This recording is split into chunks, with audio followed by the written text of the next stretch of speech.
Hi, sir. How are you? Hi, how are you? How's your headspace right now? Cool. Obviously tension ఉంటుంది ప్రతి cinema ముందు. Still? Yeah always every film. And you have a lot of filmography, కదా? అయినా కూడా ఇంకొక 15 సినిమాలు అయినా కూడా మేబీ నేను ఇలాగే రిలీజ్ ముందు టెన్షన్ పడుతూ ఉంటాం. అంటే ఎండ్ ఆఫ్ ఇట్ యాక్సెప్టెన్స్ కూడా ఇంపార్టెంట్ కదా సినిమాకి. సో అది ఎలా ఉంటూ జనాలు ఎలా యాక్సెప్ట్ చేస్తారు సినిమా అనేది ఒక టెన్షన్. మేబీ లెవెల్స్ పైన కింద ఉండొచ్చు కానీ కొంచెం అయితే ఇప్పుడు ఉంటుంది. Okay. ఎవరైనా లేదు అని చెప్పినా కూడా అవుద్దాం అనుకుంటాను. Maybe not some very big season actors, but ఉంటుంది అందరికి టెన్షన్ ఎంతో కొంత కంపల్సరీ ఉంటుంది. అంటే నాకు క్యూరియస్ పార్ట్ ఏంటంటే వెన్ గాంధీ గారు నరేట్ చేసినప్పుడు స్టోరీ అంటే మనకి ఎవ్రీథింగ్ ఈజ్ ఇమాజినేషన్, రైట్? మనం ఫిల్మ్ మేకింగ్కి వెళ్ళినప్పుడు ఇమాజినేషన్లో ఉంటాం. ఇప్పుడు మీకు కథ చెప్తున్నట్టు you will imagine your self, అంటే ఆ ఇమాజినేషన్ ఉంటుంది, ఆ డ్రెస్సింగ్ స్టైల్, ఆ ప్యాటర్న్, ఆ కలర్ ప్యాలెట్, ఎవ్రీథింగ్, యాక్టర్స్ మీకు తెలిసినట్టు ఇమాజినేషన్ చేసుకుంటారు కదా. అది ఎలా రిఫ్లెక్ట్ అయింది మీకు? ఆ ఇమాజినేషన్ పార్ట్ ఎలా అనిపించింది కొరియన్ కనకరాజు నరేషన్లో కమింగ్ టు స్క్రీన్ ఆ రిఫ్లెక్షన్? అంటే మేజర్లీ మైండ్లో ఉన్నది రిఫ్లెక్ట్ అవ్వాల్సింది డైరెక్టర్ గారికి ఉన్నది. బట్ ఆయన ఎంత క్లారిటీగా మాకు నరేట్ చేస్తారు అనే దాన్ని బట్టే ఉంటుంది. అంటే కొంతమంది నరేట్ చేసేటప్పుడు it is so detailed that you know colours నుంచి ఒక బైక్ దగ్గర నుంచి చెప్తారు. Some of them will. So వాళ్ళ ఎంత డీటెయిల్ నరేషన్ ఉందో అంత ఇమాజినేటివ్గా ఉంటుంది ఆలోచన. 100% ఒక ఇమేజ్ అనేది ఉంటుంది మనం కాళ్ళల్లో. బట్ చాలా వరకు గాంధీ చెప్పింది ఆయనకు చాలా క్లారిటీ ఉండింది సినిమా మీద, ఎలా ఉండాలి, ఎలా చేయాలి, అవన్నీ బాగా రిఫ్లెక్ట్ అయినాయి స్క్రీన్ మీద. ఓకే. లాంగెస్ట్ నరేషన్ ఇప్పుడు సరే ఏది మీది గుర్తుంచుకుంటే? లాంగెస్ట్ నరేషన్ నాకు అయింది కంచె సినిమాకి. క్రిష్ చెప్పాడు. జనరల్గా ఒక యావరేజ్ నరేషన్ టైం ఒక సే 1.5 to 3 hours ఉండొచ్చు. క్రిష్ నాకు 2 days టు బ్రేక్ తీసుకుని చెప్పాడు. Basic not the entire day. First half ఒక 3.5 hours, సెకండ్ హాఫ్ ఒక 3.5 hours అట్లా చెప్పాడు. అంటే ఇప్పుడు నువ్వు ఇందాక నీకు చెప్పిన లెవెల్ ఆఫ్ డీటెయిలింగ్తో చెప్పాడు నాకు కదా. సో అందుకు అంటే కెమెరా యాంగిల్ దగ్గర నుంచి సీన్ ఎలా ఓపెన్ చేస్తాం, వాడు ఏమి వేసుకున్నాడు, ఎలా చేస్తున్నాడు, ఎలా కూర్చున్నాడు, అంత డీటెయిల్గా చెప్పగలిగాడు కృష్ణ నాకు. Okay. But coming to Varun గారి height or screen presence, it looks like showing heroism వచ్చేస్తూ ఉంటుంది. బట్ ఎప్పుడైనా మీకు అనిపించిందా లైక్ ఫ్లాడ్ క్యారెక్టర్స్ కానీ or else any rooted characters work చేయడానికి ఈజ్ దట్ ప్రాబ్లమేటిక్గా అనిపించడం కానీ, అంటే మీకు చూడగానే హీరోయిజం కానీ ఏదైనా కూడా క్యారెక్టర్ నుంచి వస్తుంది. Good actor should be good. ఒక మంచి యాక్టర్ ఏంటంటే ఏదైనా చూపించగలగాలి. నీకు వేరేది గుర్తురాకూడదు. ఇప్పుడు ఫర్ ఎగ్జాంపుల్ ఒక పెద్ద సక్సెస్ఫుల్ ఫిల్మ్ ఒకటి తీసుకున్నాను అనుకోండి, ఈ మధ్యన వచ్చిందనుకో పెద్ద అనుకో ఫర్ ఎగ్జాంపుల్, నేను లాస్ట్ చూసిన సినిమా అది. ఇప్పుడు ఒక స్టేజ్ తర్వాత you should be seeing the character and not the actor. So ఒక యాక్టర్ ఎప్పుడు కొన్ని కమర్షియల్ ఫిల్మ్స్లో which are larger than life, where ఇప్పుడు చిరంజీవి గారి టైంలో అక్కడ it's more about their personality that is reflected on screen. Rajinikanth గారు లేకపోతే అప్పుడు అలాంటి యాక్టర్స్ ఉన్నప్పుడు ఇట్స్ మోర్ వాళ్ళ రియల్ లైఫ్ పర్సనాలిటీని స్క్రీన్ మీద కనపడుతుంటుంది. ఒక టైంలో మహేష్ బాబు గారికి, కళ్యాణ్ గారికి కూడా అలాగే ఉంటుంది. Like mostly like that. Some times నువ్వు తీసుకున్నట్టు ఒక డిఫరెంట్ క్యారెక్టరైజేషన్ అది తీసుకున్నప్పుడు ఒక యాక్టర్ ఆ క్యారెక్టరైజేషన్లో పడిపోయి ఆ క్యారెక్టరే కనపడాలి తప్ప యాక్టర్ కనపడకూడదు. సో నువ్వు చెప్పినట్టు ఇందాక హిండ్రెన్స్ లాగా అవ్వకూడదు అసలు. అది అయితే తప్పు. నీకు ఇది చేసేటప్పుడు ఇది సూట్ అవ్వట్లేదు అనుకుంటే మేబీ మనం ఆ డెసిషన్ తీసుకోకూడదు. లేదంటే నేను చేయగలుగుతాను అని నమ్ముకున్నప్పుడు దిగి ఫుల్ ప్యూర్ కన్విక్షన్తో చేయగలగాలి మనం ఆ క్యారెక్టర్. బట్ బ్యూటీ ఏంటంటే when it comes to your filmography, hits or flops, anything, every time you taking risk only. Risk టేకరే కనిపిస్తున్నారు. అంటే లైక్ ఇప్పుడు కంచెలో ఒక స్టిల్నెస్, ఫిదాలో ఒక ఇన్నోసెన్స్, అండ్ ఆపరేషన్ వ్యాలంటైన్లో సంథింగ్ డిఫరెంట్, మట్కా కూడా గద్దలకొండలో స్వాగ్నెస్, ఇలా ఎవ్రీ టైం ఒక రిస్క్ టేకింగే కనిపిస్తుంది కమర్షియల్ పాయింట్ కన్నా ఎక్కువ. అంటే అది రిస్క్ ఏం ఇప్పుడు కాదు, కొరియన్ కనకరాజు రిస్క్ కాదు కానీ బేసిక్లీ వేరియన్స్, అది కొంచెం వేరియేషన్ చూపించడానికి.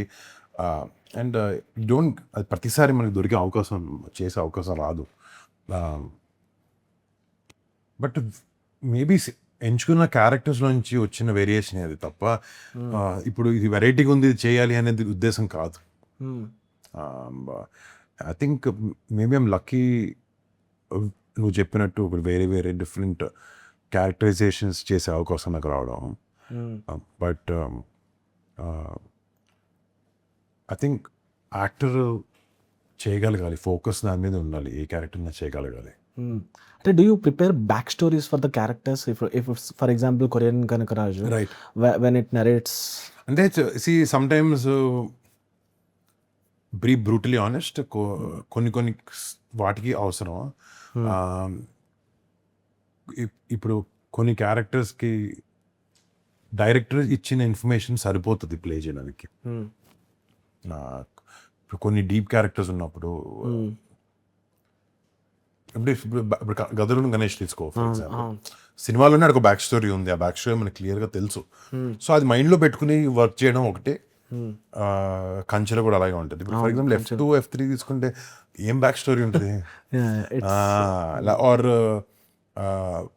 ఫిదా తీసుకో, వాళ్ళకు ఫ్యామిలీకి ఏదో అయింది, ముగ్గురు బ్రదర్స్ కలిసి ఎక్కడో యుఎస్లో పెరుగుతున్నారు, చదువుకుంటున్నారు, అది ఉంటుంది తప్ప అది ఇట్స్ నాట్ సచ్ డీప్.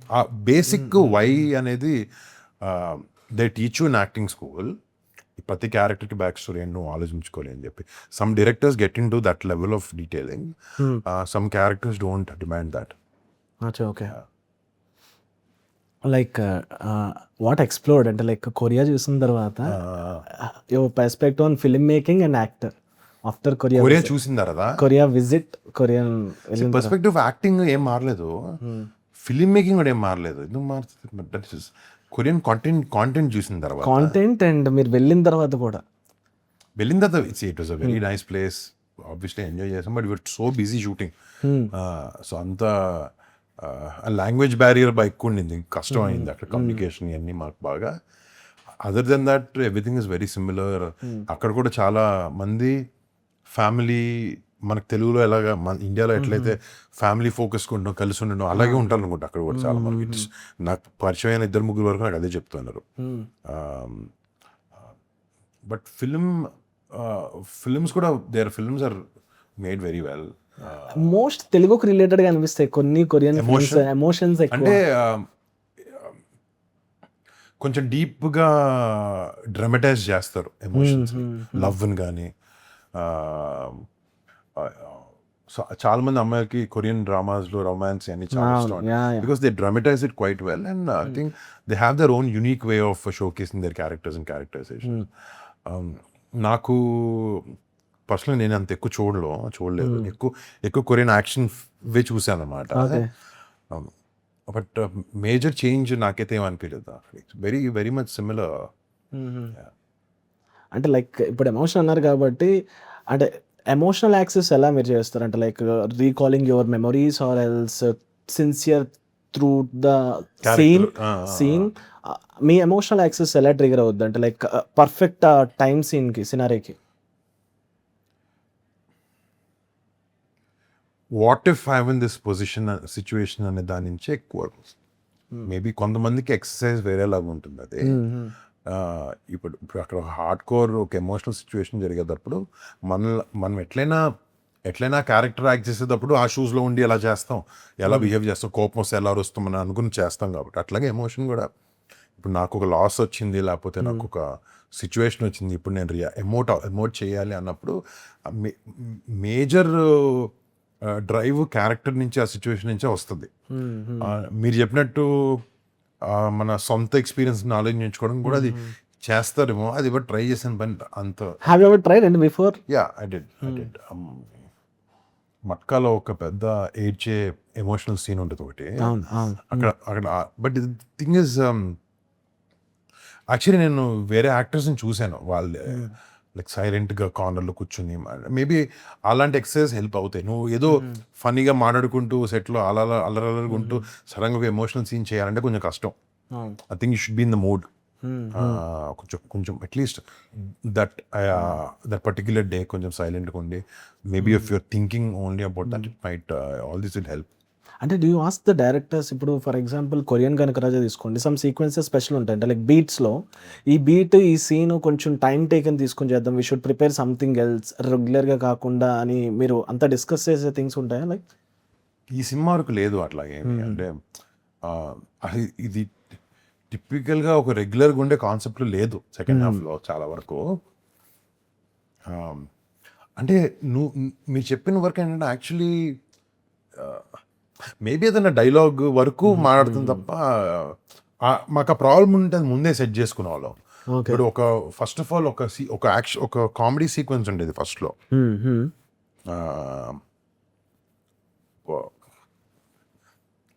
ఏమంటారు, ప్రీ వెడ్డింగ్ ఫోటోగ్రఫీ బేస్డ్ మీద ఉంటుంది ఒక యాక్షన్, ఒక కామిక్ బ్లాక్.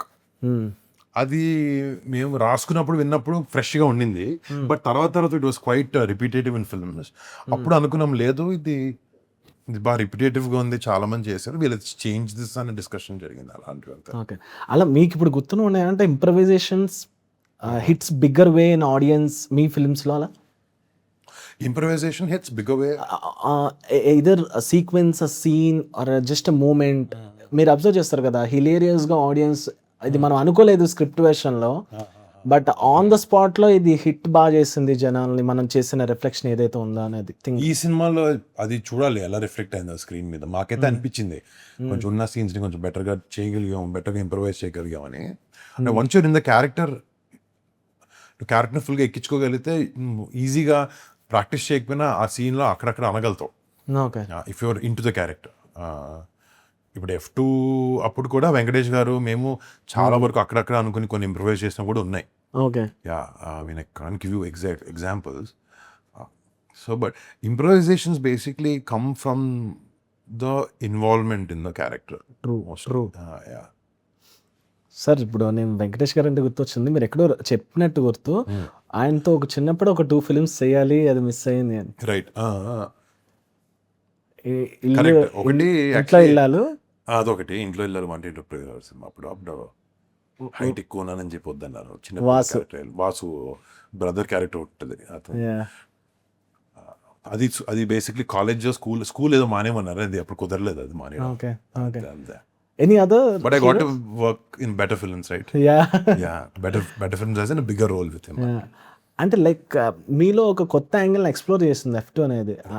దానివల్ల నాకు కొరియన్ అనేది ఓకే మీరు పుల్ ఆఫ్ చేస్తారని ఆ థాట్ వచ్చింది బికాస్ ఆఫ్ F2, F3.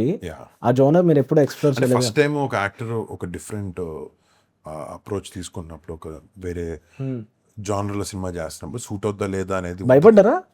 లేదు అంటే భయపడంటే భయపడి బెదిరిపోవడం ఒకటి, భయపడడం అంటే కొంచెం జాగ్రత్తగా ఉండి ఛాలెంజ్గా తీసుకొని బాగా చేయడం వేరే.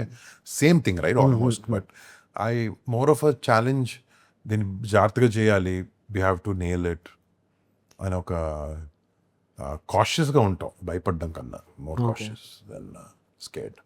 సార్ హైయెస్ట్ నరేషన్స్ ఏంది సార్? అంటే ఇఫ్ ఇట్ కమ్స్ టు మీ ఫిల్మోగ్రఫీస్ చేసే టైంలో నెంబర్ నరేషన్స్, విన్న నరేషన్స్, ఒక మంత్లీ, ఒక వీక్లీ అట్లా? No idea. అంటే కాన్స్టెంట్గా జరుగుతుంటుంది. అసలు గుర్తులేదు. వినుంటాం maybe 20 in a month, 20 in a month maybe max. ఒక్కసారి ఒక టైంలో అయింది అట్లా. అంటే this is your profession, don't you get fed up? అంటే లైక్ ఒక స్టోరీ మనకి అట్లీస్ట్ బాగోపోయినా ఒక వన్ డే ఆ ఇంపాక్ట్ ఉంటుంది. అంటే ఇట్ ఇస్ కూర్చొని కథ చెప్పడం ఎంత ఫిజికలీ ఛాలెంజింగ్, వినడం కూడా యాక్చువల్లీ అంత ఛాలెంజింగ్ తెలుసు. అది కొన్ని చాలా ఫాస్ట్గా వెళ్ళిపోతాయి, కొన్ని చాలా తక్కువ సేపులో చెప్పినా చాలా లాంగ్ అనిపిస్తాయి. అంటే సమ్ టైమ్స్ మంచి స్టోరీకి ఒక బ్యాడ్ నరేటర్ ఉంటాడు. నరేషన్ స్టోరీ రాయడం ఒక స్కిల్, చెప్పడం కూడా ఒక స్కిల్. అది కొన్నిసార్లు రెండు కొంతమందికి ఉంటాయి. But some times you should be able to grasp that. Maybe ఇది వర్బల్గా దీన్ని ఫామ్ చేయలేకపోతున్నట్టు, కానీ చెప్పే కాంటెంట్ చాలా బాగుంది అని కూడా మనం అర్థం. సో మనం ఎప్పుడు యాంటీనాస్ ఆన్లోనే ఉండాలి. సో అది స్ట్రెస్ఫుల్గానే ఉంటుంది. అవును. సో అదే నువ్వు అన్నావు కదా నాకు స్ట్రెస్ అవ్వరా మీరు ఏమన్నావు నాకు ఇన్నిసార్లు విని ఫెడప్ అదే అండి ఇప్పుడు సంవత్సరం ఒకవేళ 2 సినిమాలు చేస్తే ఒక 150 days షూటింగ్కి వెళ్ళాలి. మార్నింగ్ మేకప్ వేసుకుని సేమ్ రొటీన్ రైట్. అది ఫెడప్ అవుతే అసలు ఈ జాబ్ చేయకూడదు కదా అన్న. If you love this job only you can do that. ఇప్పుడు జస్ట్ లైక్ ఇప్పుడు నాతో ఎలా నువ్వు ఇంటర్వ్యూ తీసుకున్నావు, ఇప్పుడు రేపు పొద్దున్న ఇంకో సినిమా రిలీజ్ ఉంటుంది, మళ్ళీ ఇదే సీట్లో కూర్చొని ఇవే కైండ్ ఆఫ్ క్వశ్చన్స్ వాళ్ళని అడగాలి. Because you like your job I'm guessing right. మీకు మీ జాబ్ ఇస్తున్నావా? బికాస్ నేను చూస్తున్నాను 2-3 years నుంచి, more longer than that. So if you love your job you won't get fed up of it.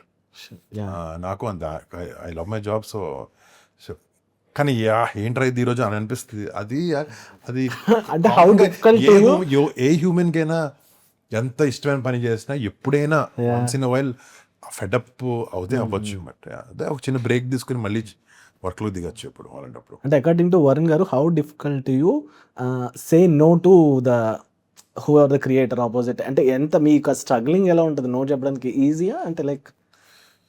So కొన్ని different situations ఉంటాయి. ఒకటి మనకు cinema నచ్చితే it's quite easy to say yes.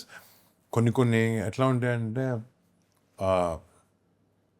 You like part of it, but అస్సలు మనకి నేను basically ఏంటంటే నాకు అవతల అతని ప్యాషన్ బాగా నచ్చి అతను మరీ రాంగ్ ట్రెజెక్టరీలో ఉంది కదా అని అనుకుంటే నాకు ఒక రకమైన ఎక్స్పీరియన్స్ ఉంది కాబట్టి అతను యంగ్గా అయితే ఒక రకమైన అడ్వైస్ ఇస్తాను. మేబీ ఇది తప్పేమో బాస్, ఇది ఆలోచిస్తున్నదా అని చెప్తాను. కొంతమందిని హర్ట్ చేసేది ఉండదు, ఎందుకంటే ఇది చాలా సెన్సిటివ్ పాయింట్ అన్నమాట. సిచ్యువేషన్ ఫర్ యాక్టర్ నాకు తెలిసి నిజంగా కాదు. ఇప్పుడు అన్నాను సమ్ గాయ్ అన్ని హోప్ కథ మీద పెట్టుకుని డైరెక్టర్ అవుదాం అని అనుకుని వచ్చి రాసుకున్న అతనికి నమ్మకం ఒకటే ఉంటుంది, డ్రైవ్. సమ్ టైమ్స్ నువ్వు చెత్తలా ఉంది అనడం వెరీ ఈజీ రైట్, బట్ వాటికున్న హోప్ని కిల్ చేయకూడదు. సో మేబీ చెప్పాలనుకుంది కొన్ని లేదు అబ్బాయిల విషయం ఉంది అని అనిపించినప్పుడు ఒక ఏదైనా మన సినిమా చేసినా చేయకపోయినా మంచి అడ్వైస్ ఇవ్వడానికి ట్రై చేస్తాం. మేబీ కొంచెం ఈ యాంగిల్లో ఎక్కువ ఎక్స్ప్లోర్ చేస్తే బాగుంటుంది, ఇవి వరకు కొంచెం రెగ్యులర్గా ఉన్నాయి, but your idea is very nice. అంటే నో మరి చేయకూడదంటే చేయకూడదు సినిమా అంతే, బట్ నో చెప్పి వాడికి ఏమన్నా మంచిగా కూడా మన అడ్వైస్ ఇవ్వగలుగుతున్నాం, రీజనింగ్ సరిగ్గా ఇవ్వగలుగుతున్నాం అంటే వాడు వర్క్ చేసుకోగలుగుతారు కదా. ఇప్పుడు నేను రైట్ అవ్వాలని కూడా లేదు, నేను వదిలేస్తున్నవి నా పాయింట్ ఆఫ్ వ్యూలో నాకు నచ్చపోయి ఉండొచ్చు, కానీ అవి maybe there some nice scripts also. Filter చేయడం కూడా కష్టం కదా. అంటే ఒకటి సుజిత్ గారితో ఒక ఫిల్మ్ చేయాలని ఇప్పుడు విన్నాను, అది ఏంటి, అది ఏమైంది అంటే లైక్ లేదు అది ఉత్తినే డిస్కషన్ స్టేజ్ లోనే ఉండింది అంతే. అది will do it some time later. Okay. So అంటే లైక్ కొరియన్ కనకరాజు మీకు ఎక్స్ప్లోర్ చేయదగిన కొత్త విషయం ఏంటి ఇందులో? అంటే కామెడీనే కొంచెం నేను 5 years తర్వాత ఆల్మోస్ట్ చేస్తున్నట్టున్నాను. సో ఐ ఫీల్ ఇట్స్ మళ్ళీ కామెడీ రీవిజిట్ చేయడం చాలా ఎంజాయ్ చేశాను. ఐ థింక్ డాన్సింగ్, యాక్షన్, వేరే క్యారెక్టర్ ప్లే చేయడం, I think not 1 or 2 bunch of things in this film నాకు మళ్ళీ రీవిజిట్ చేసే అవకాశం. అంటే టోటల్గా షూటింగ్ ప్రాసెస్ చాలా బాగా ఎంజాయ్ చేసాం. ఐ థింక్ కొంచెం హారర్ టచ్ ఉంది కదా, అంటే లైక్ కొంచెం హారర్ టచ్ ఉంది. There is supernatural element in the film. Do you believe personally, do you believe the supernatural things? అసలు first experience of horror film నాకు ఏదో అనిపిస్తుంది ఏంటంటే స్టోరీలు విని ఇప్పుడు ఇంటర్వ్యూలో అందరికీ క్వశ్చన్ అడుగుతున్నారు, లేదు అని చెప్పి నిజంగా నాకేనా అవుతుందా అంటారు. లేదు నిన్న నైట్ యాక్చువల్లీ తమన్ ఆఫీస్కి వెళ్ళాం. ఓకే, తమన్ ఆఫీస్కి వెళ్ళాను, నేను గాంధీ రావాలి, నేను వచ్చాను, గాంధీకి ఫోన్ చేస్తున్నా, ఫోన్ కనెక్ట్ అవుతుంది, సిగ్నల్ 10:24 in నైట్. ఫోన్ కొట్టే గాంధీకి, కట్ అవుతుంది అసలు సిగ్నల్, 0 bars. సరే చూస్తే వెనక కార్ వచ్చింది, పైకి వెళ్ళాం, నేను గాంధీ కూర్చొని ఒక రీల్ చూస్తున్నాం. నా ఫోన్ నా చేతిలో చూస్తే గాంధీకి నా ఫోన్ నుంచి కాల్ వస్తుంది. ఏంటి ఇట్లా చూపిస్తున్నాడు. నేను బై మిస్టేక్ నొక్కానేమో చూసే నా ఫోన్ స్క్రీన్ నార్మల్గా ఉంది, నా స్క్రీన్ సేవర్ ఉంది. ఇదేంటి ఎందుకు వస్తుందని మళ్ళీ ఓపెన్ చేసి చూస్తే లాస్ట్ కాల్ 10:24 ఉంది, but time was 10:44 something, after 20 minutes. Okay. ఈ క్వశ్చన్ అడిగి గాంధీ నేను ఇద్దరు ఏంటి ఇట్లా అవుతుంది ఏంటి అని అనుకున్న comedy. I think it is some network issue something maybe, glitch, but ఫన్నీగా ఉండింది యాక్చువల్లీ ఆ సిచ్యువేషన్. ఫస్ట్ హారర్ విజిట్ ఏంటి sir? Horror film visit, first horror film theatre గా. చిన్నప్పుడు నాకు గుర్తున్నది ఈవిల్ డెడ్. ఓకే. చిన్నప్పుడు like 4th class 3rd class టైంలో evil dead cinema తెలుగులో నాకు బాగా గుర్తున్న cinema Chandramukhi. Sir okay. Yeah, దాని తర్వాత ఎక్కువ హారర్ ఫిల్మ్ చూడను నేను. కొంచెం డిస్టర్బ్ చేస్తాయని చెప్పి చూడను, but okay. Kind of enjoy them. మా వైఫ్ బాగా చూస్తారు, Okay. See some times at home. అంటే how do you reward your self? అంటే లైక్ ఈ సీన్ ఈ రోజు పర్ఫెక్ట్గా వచ్చినప్పుడు, మీరు అనుకున్న దానికన్నా బెస్ట్గా వచ్చినప్పుడు కానీ, ఆర్ ఎల్ సక్సెస్ రేట్ బాగా వచ్చినప్పుడు కానీ, how do you reward your self? ఒక హై ఉంటుంది కదా, ఆ హైని ఎలా సెలబ్రేట్ చేసుకుంటారు? అదే పెద్ద రివార్డ్, ఆ హయ్యే పెద్ద రివార్డ్. ఒకవేళ నిజంగా నీకు ఆ ఫీలింగ్ అచీవ్ అవుతుందంటే nothing, no physical thing is bigger than that work satisfaction do you vibe in that? Or appreciation for your work. నీ వర్క్ నువ్వు చేసిన పనికి నీకు అప్రిసియేషన్ వచ్చినా లేకపోతే నీకు సాటిస్ఫాక్షన్ వచ్చినా అదే బిగ్గెస్ట్ రివార్డ్ అనుకుంటా. ఇంకా రివార్డ్ అంటే ఇప్పుడు చిన్న చిన్న ఫిజికల్ మెటీరియలిస్టిక్ థింగ్స్ ఏమున్నాయి, ఎవరైనా కొనుక్కోవచ్చు, ఏదైనా తీసుకోవచ్చు. మేబీ నన్ను నేను మళ్ళీ రీకాలిబ్రేట్ చేసుకోవడానికి మేబీ అప్పుడప్పుడు ఒక 3 days 4 days హాలిడేకి వెళ్తూ ఉంటాను, ఓకే. అంతే. దాని వరకే రివార్డ్ అంటే ఇంకేం లేదు. Nice. Interesting sir. Top 5 world ఫిల్మ్తో కలిపి, తెలుగు ఫిల్మ్స్తో కలిపి టాప్ 5 అంటే మీ ఐఎండిబి ప్రకారం ఎలా ఉంటుంది ఫిలిమ్స్? 5 చాలా చిన్న నంబర్ యాక్చువల్లీ. అవునా? యాక్చువల్లీ హిందీలో నా favourite film Lagaan. Okay. As a kid నా favourite film Terminator 2. Okay, basically నేను వేల సార్లు చూస్తుంటాను ఆ సినిమా. అవునా? అంటే what interesting point? I don't know man, చిన్నప్పుడు అంటే నేను పుట్టినప్పుడు నాకు కాన్షియస్ తెలియదు. టీవీలో ఆర్నాల్డ్ గన్ను పట్టుకుంటూ బైక్లు తిరుగుతాను, షూట్ చేస్తున్నాడు, రోబోట్స్ వస్తున్నాయి, అంతే. అక్కడి నుంచి అలా. But later I obviously I love the film and entire concept of the film. But ఆ ఏజ్ లో నాకు అలాంటి ఏజ్ నుంచి చూడడం స్టార్ట్ చేశా. Terminator 2, Lagaan, pursuit of happiness cinema నాకు చాలా ఇష్టం. ఓకే. తెలుగులో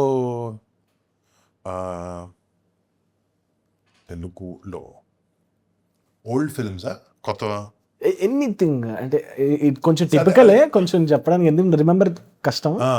ఆలోచిస్తున్నా. తెలుగులో నా ఫేవరెట్ బేసిక్లీ నా ఫేవరెట్ హీరో చిరంజీవి గారు, కాబట్టి నాకు చిరంజీవి గారి సినిమాల్లో నాకు 2 రకాలు ఉన్నాయి. ఏంటంటే ఆయన చేసిన క్లాసికల్ ఫిల్మ్స్ లో నాకు చంటబ్బాయి నాకు చాలా ఇష్టం. ఇప్పుడు మిగతా సీరియస్ ఫిల్మ్స్ కాబట్టి చిరంజీవి గారి చంటబ్బాయి నాకు బాగా ఇష్టం.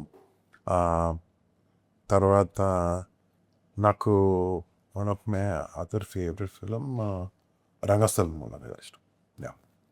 ఓకే. 5 చెప్పారు. ట్రూ. అంటే లైక్ నాకు అది నచ్చింది. అంటే డిఫరెంట్ జోనర్స్ బాగా అనిపించాయి. అంటే లైక్ పర్సూట్ ఆఫ్ హ్యాపీనెస్ నాకు చాలా బాగా అనిపించింది. Amazing film about hope and love. Hope and love కదా, one of the best films. That climax center గా ఏడిపోస్తుంది ఎప్పుడు చూస్తున్నా నాకు అసలు. స్టిల్ దిల్ smell performance, every scene, writing అసలు ఫినామినల్. అంటే do you search for those kind of scenes, ఆ ఎమోషన్స్ యూ కోసం? Can't search bro, you can't search. అలాంటివి ఆ రేంజ్వి దొరకవు నీకు. టైం కుదరాలి నీకు, అంతే. You need to attract it with your work, అంతే. నువ్వు చేస్తుంటే ఏదో ఒక రోజు maybe hopefully I find film like that. అంటే అడుగుతారా మీరు ఉన్న ఎవరైతే క్రియేటివ్ పర్సనాలిటీస్ ఉన్నారో, నాకు ఈ కైండ్ ఆఫ్ ఫిల్మ్స్ కావాలి, అలా వర్క్ అవ్వదని అనిపిస్తుంది నాకు. అంటే మనం ఆలోచించడం ఒకటి, మనం కామెడీ చేద్దాం అనుకున్న ఒకటి, కరెక్ట్ టైంలో ఇంకో డైరెక్టర్ మనతో కామెడీ ఫిల్మ్ చేయడానికి రావడం ఒకటి. మేబీ యాక్షన్ ఫిల్మ్ చేద్దాం అనుకోవడం, ఒక అతనికి మేబీ వాడంతో చేస్తే బాగుంటుందని అనుకోవడం, అలా సైమిల్టేనియస్గా అవ్వాలి. కానీ మనం ఎతికితే దొరకదేమో అనిపిస్తుంది నాకు. మంచి స్క్రిప్ట్ ఎతకచ్చు కానీ నువ్వు చెప్పినట్టు జానర్ ఎతకలేం. ఆ మంచి స్క్రిప్ట్ ఏదన్నా అవ్వచ్చు. ఇప్పుడు యాక్షన్ ఫిల్మ్ ఎత్తుక్కుంటూ వెళ్తున్నప్పుడు మేబీ ఒక లవ్ స్టోరీ దొరకచ్చు. I think it's not in our hands.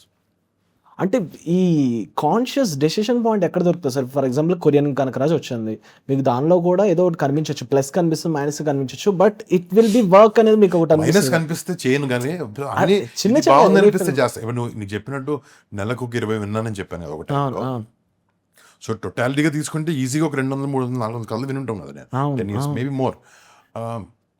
So అందులో మనం 15 సినిమాలు చేసామంటే అన్ని బాగున్నాయి ఇంట్లో అని నమ్మే కదా చేస్తుంటాం. అవును. మేబీ నువ్వు చెప్పినట్టు ఆ ప్లస్ మైనస్ అయ్యి ఉండొచ్చు తర్వాత షూటింగ్ ప్రాసెస్లో. బట్ లేకపోతే మనం అనుకుంది కాకుండా వేరేది అవ్వచ్చు అది. వార్న్ చేస్తారా? అంటే వార్న్ చేస్తా అంటే చేసే మేకర్స్ ఎవరైతే ఉన్నారో, ఆ. మనం చెప్పిన స్క్రిప్ట్ ఇది కొంచెం అనేసి I tell you be very honest, అన్నిసార్లు మనకు కూడా తెలియదు that some times it's going wrong అని. By the time you realise 90% అంటే షూటింగ్ టైంలోనే టక్కని పట్టుకునే అంత ఎక్స్పీరియన్స్ లేదు నాకు కూడా స్టిల్. సో మేబీ షూటింగ్ అయిపోయిన చూసినప్పుడు మేబీ ఏమైనా అనిపించవచ్చు. వార్న్ చేయడం కాదు, అందరికీ అర్థం అవుతుంది కదా, డిస్కషన్ ఉంటుంది. వార్నింగ్ ఏంటి, వార్నింగ్ అదే వార్నింగ్ కాదు, not warning, talking basic discussion about it. Discussion డెఫినెట్గా జరుగుద్ది. ఒకవేళ అనిపించింది ఏంటిది మిస్ అయిందా ఏంటి అనేది ఒక గ్రూప్గా టీమ్గా డిస్కస్ చేస్తాం. ఓకే. అంటే మోస్ట్ ఈ మధ్యకాలం నేను సోషల్ మీడియాలో చూస్తుంది ఏంటంటే, ఇఫ్ సంథింగ్ ఈజ్ డిఫరెంట్, ఒక తెలుగు ఫిల్మ్ ఉందా ఏవైనా రిలీజ్ అవుతున్నాయి అనుకోండి, they are promoting like it's unique story, ఇది తెలుగులోనే రాలేదు ఇలా చెప్తున్నారు. ఏది ఎనీ లవ్ స్టోరీ కానీ horror anything. But end of the day అది ఒకవేళ ఆడకపోతే ఆ film, whoever the makers కానివ్వండి, ఇండస్ట్రీలో సమ్ పర్సనాలిటీస్ కానివ్వండి, they are criticising the audience.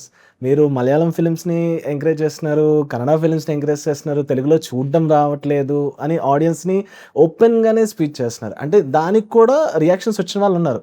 అంటే మీరు ఆడియన్స్ని ఎలా చూస్తారు, ఏ పర్స్పెక్టివ్లో చూస్తారు? ఇస్ దట్ బట్ నువ్వు చెప్పింది మేబీ 100లో ఒక సినిమాగా అవ్వచ్చేమో. మేబీ ఏంటంటే ఆ సినిమా సరిగ్గా ప్రమోట్ చేయకపోవడం వల్ల, అనివార్య కారణాల వల్ల నువ్వు చెప్పినట్టు 100లోనో 1000లోనో ఒక 2 సినిమాలకు, ఒక సినిమాకే అలా దాని డిజర్వ్డ్ అప్రిసియేషన్ రాకుండా థియేటర్ నుంచి వెళ్ళిపోయిన సినిమాలు ఉండొచ్చు. కానీ 99.9% of the times good film will work in theatre and bad film won't work. That's it. Very simple. దాంట్లో పెద్ద డిస్కషన్ చేయడానికి ఏం లేదు. నా సినిమా ఒకటి బాగాలేదు పోయింది, నా సినిమా బాగాలేదని అర్థం. ఎందుకు బాగాలేదు అని వాళ్ళకి అవసరం లేదు, మనం చూసుకోవచ్చు, మనం డిస్కస్ చేసుకోవచ్చు టీంతో. బట్ జనాలకి చూడడం రాదు అనేది కాదు కదా, చూసేది వాళ్ళు కదా. సో వాళ్ళ పాయింట్ ఆఫ్ వ్యూ ఎలా మారుస్తాం, మార్చకూడదు. వాళ్ళకి ఏం కావాలో అది ఇవ్వాలని ట్రై చేయాలి. సమ్ ఫిల్మ్స్కి థియేట్రికల్ అప్రిసియేషన్ రాకపోవచ్చు, ఓటీటీలో రావచ్చు. బట్ సో ఈచ్ ఫిల్మ్కి ఒక స్పేస్ ఉంటుంది. మనం మేబీ రాంగ్ గ్రౌండ్లో ఉన్నారేమో అనుకోవచ్చు. మేబీ దర్ ఫిల్మ్స్ మేబీ అదొక ఫర్ ఎగ్జాంపుల్ ఒక సే ఫెస్టివల్ ఫిల్మ్ అనుకో. ఫెస్టివల్ ఫిల్మ్ థియేటర్లో నార్మల్గా అంత కమర్షియల్ గా చెయ్యవు డబ్బులు. నీకు చూడడం రాదా అంటే ఏంటి, అలా ఏం లేదు కదా. So depends on the film. అది థియేట్రికల్ కమర్షియల్ వైబిలిటీగా ఉందా లేదా సినిమాకి, ఇలాగా 100 కాంబినేషన్లు ఉంటాయి. టిపికల్గా నువ్వు చెప్పినట్టు థియేటర్లో ఆడకపోతే జనాలు అనడం లేదు. అసలు లేకపోతే ఇంకా మనం ఎవరం లేవు, right? Because without audience are primary definitely. So that's why theatrical ఈరోజు ఇంకా స్పెషలీ ఎట్లయితే పీపుల్ ఆర్ సేయింగ్ జనాలు చాలా సెలెక్టివ్గా ఉన్నారు, ఏ సినిమాకి వెళ్ళాలి ఏ సినిమాకి వెళ్ళకూడదు అని. మరి ఎందుకంత ఆలోచిస్తున్నాం, జనాలకు నచ్చాలని సినిమా తీయాలనే కదా. So we know that they are smart enough, no doubt about it. So వాళ్ళకి ఏ సినిమా తీస్తే వాళ్ళు నచ్చుతుంది, ఏ సినిమా తీస్తే వాళ్ళు అప్రిషియేట్ చేస్తారు అనేది హిస్టరీ చూపించింది మన అందరికీ. నువ్వు చెప్పినట్టు ఒక maybe some films will be ahead of it's time, అలాంటివి ఉంటాయి. అది జోక్గా మీమ్స్లో అన్నా కూడా అది నిజంగా సమ్ ఫిల్మ్స్ అలాంటివి ఉంటాయి. కొన్ని మేబీ కొన్నిసార్లు వచ్చిన సీజన్లో రాంగ్ ఫిల్మ్ అవ్వచ్చు, అది రిలీజ్ కూడా ఇంపాక్ట్ చేస్తాయి కొంచెం. నేను చెప్పిన నీకు 100లో 1-2 సినిమాలు అలాంటివి అవుతాయి అనుకుంటున్నాను. Thank you so much. Pleasure. All the best for Korean Kanakaraju. Thanks. So that's it guys, this is Ajay signing off.